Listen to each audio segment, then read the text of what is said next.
Say you're building a game and you have multiple paths that the player can take, and they all have equal importance. You want the player to have the freedom to choose in the order in which they play the paths, and you want the last one to be the one that moves the story on.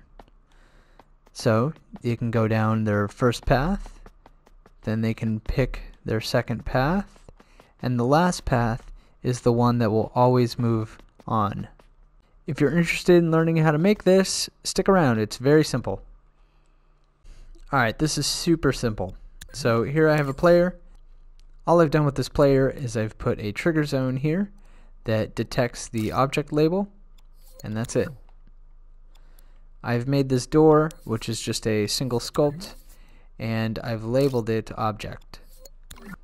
Grouped with the door is this microchip. It has a node which is labeled detected, and that comes from this detected label here inside of the sculpt. And when it is detected, it turns on this controller sensor. The controller sensor, when they press square, fills up this counter. And I should also note that this is a remote control sensor. And if the counter is not full and the door is being detected, then this little prompt shows them they can press square to open the door. Once the counter is full, it does a couple things. First of all, it plays this timeline, which is just a keyframed rotation, and the last one keeps changes.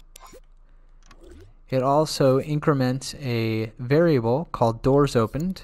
I guess that was the other thing on the player here, doors opened. Default value of 0. And when the timeline is done, the entire chip is destroyed. So if we want to see how this works, we can come over here, we open the door, and if we go back into edit mode, we can see the chip is gone.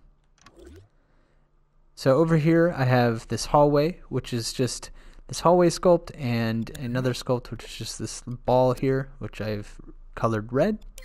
And so inside of this microchip, there's an input for when the door is opened. The input is attached to a pulse that goes into this AND gate along with this. This checks that the door is opened is equal to the number of halls. So I have it hard coded to 3, but we could have a variable for the number of paths or halls or whatever we want to call it. And if this is true, when the door is opened, then it switches to the B port on the selector, which just signals that this is the last path. So to get this to work, all we have to do is take this node here. We can output that into here. And now we just have to put the door in front of the hallway, like so. So I can group these things together, and I'll go ahead and copy these halls. So the player can choose any paths they want, and the last path they choose is always the one that will progress forward. One last optimization we can make here is that if the door is opened and we don't end up switching to the B port, then we can go ahead and delete this whole thing, since it will never actually fire any of this stuff. So I'll get a destroyer out.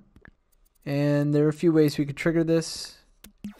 The first thing that comes into mind is if we hit this and we're in port A, then we destroy this microchip. Now in order to do this, we're going to have to pull the microchip off of this object and instead group it like so. And then now this can just destroy this microchip. And on second thought, we don't even need this. We could actually just use a timer.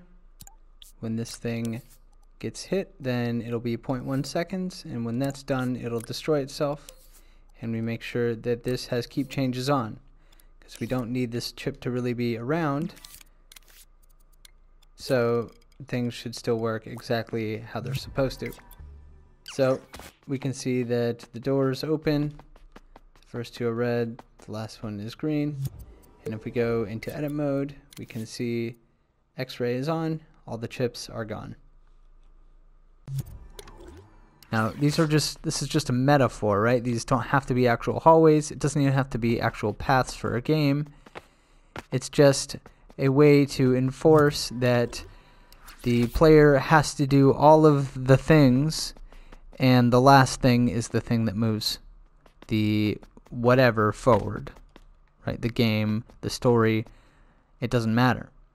Now, this could be useful for hallways because backtracking sucks and nobody likes to backtrack.